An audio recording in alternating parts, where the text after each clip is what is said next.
This weekend is one of my favorite sports weekends of the year. Saturday is the 122nd version of the Army-Navy football game, which I've watched about 35 of the past 37 games, and aside from being a great game, it's also a celebration of the men and women who serve in the military. The United States and Canada have often stood side by side in battlefields around the world. From the beaches of Normandy to Afghanistan and Iraq, Canada and the US has stood up to tyrannical leaders and dictators around the world who don't allow the people of their country to live freely and as they choose.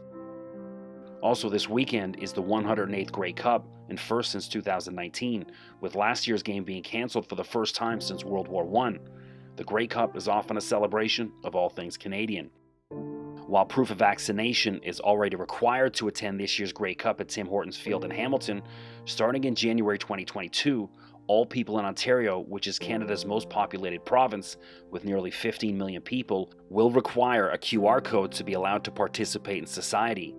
No entry to sporting events, concerts, restaurants, college or university, unless you have a government-issued QR code. I wasn't there on the beaches in Normandy or fighting in Afghanistan or Iraq, but I'm fairly certain the men and women who were there didn't risk or even give up their lives in order to allow Justin Trudeau to enforce QR codes on the people of Canada. You deserve better. You deserve a government that's going to continue to say, get vaccinated. And you know what? If you don't want to get vaccinated, that's your choice. But don't think you can get on a plane or a train besides vaccinated people and put them at risk.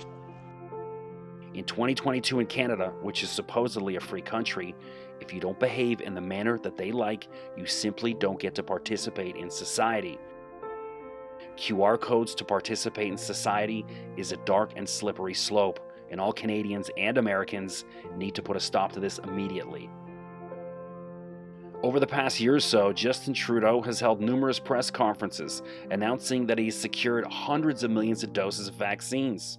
Well, there's only about 35 million people in Canada. Have you asked yourself, how did he know at that time we were going to need that many doses, when all of us were told just 2 doses and you'll get your life and freedom back? We have also reached an agreement with them to supply up to 76 million doses of their vaccine. Vaccines are the path out of this pandemic, and that's why securing doses and getting them to the front lines is my #1 priority. Yesterday, you may have heard that the White House is talking about sending Canada 1.5 million doses of AstraZeneca. We have a deal, as you pointed out, for 20 million AstraZeneca vaccines. Those are not from the Indian production facility. I believe they're from the AstraZeneca facility in South Korea. But I can announce that we have reached an agreement with Pfizer to buy an additional 20 million doses of their COVID-19 vaccine. From our agreements with Moderna and Pfizer alone, we will now have 80 million doses of COVID-19 vaccines arriving this year. And this week, we begin our ramp-up phase. Throughout April and May, 1 million doses a week are scheduled to arrive from Pfizer alone, plus Moderna, plus AstraZeneca. And for June, we have good news to share this morning.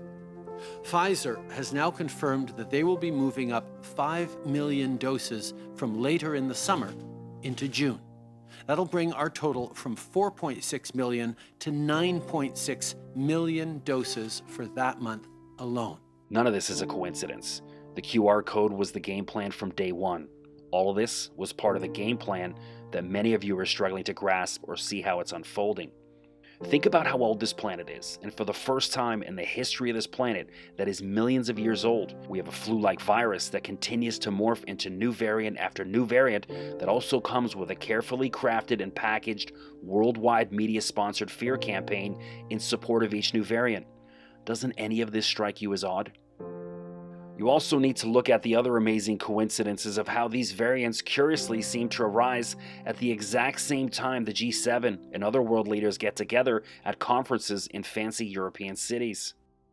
From January 2021 to 24 in the year 2020, the World Economic Forum held their annual conference in Davos, Switzerland, with most of the G7 leaders, as well as dozens of other world and business leaders in attendance. Curiously, also on January 2020, Chinese scientists confirmed the COVID-19 virus does transmit from human to human.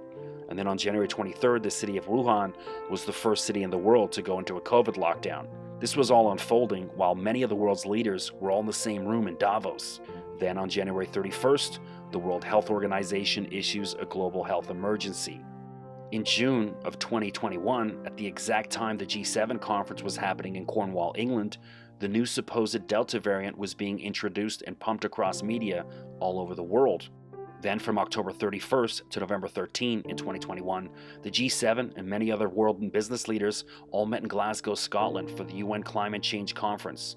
Coincidentally, this conference coincided with the introduction of the new Omicron variant, supposedly spreading all across the world.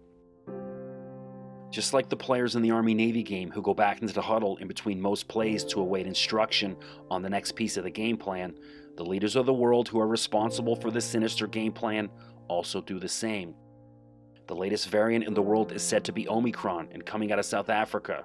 Also coincidentally, did you know that South Africa was one of only 4 invited countries to the latest G7 conference in June? And now we have Omicron. We'll also just avoid the coincidence of Event 201 that took place in October 2019, sponsored by the World Economic Forum and the Bill and Melinda Gates Foundation, that features members of the CDC and WHO, along with various intelligence agencies and business leaders around the world, who planned out a response to a worldwide pandemic unfolding with a highly contagious virus. Let's just forget about that coincidence and all of that happening in October 2019, because all of those in attendance swear that the actual pandemic unfolding just a few weeks later was a giant coincidence. Isn't it amazing how many once-in-a-lifetime coincidences there have been over the past 2 years when it comes to flu-like viruses? First time it's a stranger, second time it's just a coincidence, third time it's a tale. These QR codes are no coincidence. This was the game plan from day one, along with total and absolute control of everything you will do in life. That's the game plan for you and your children. And we the people need to call an audible at the line of scrimmage and get this stopped, which is where we're at right now. The men and women who stormed the beaches of Normandy and who fought in subsequent wars didn't do so Canadians and Americans can be forced to use a QR code to participate in society. This has to stop now.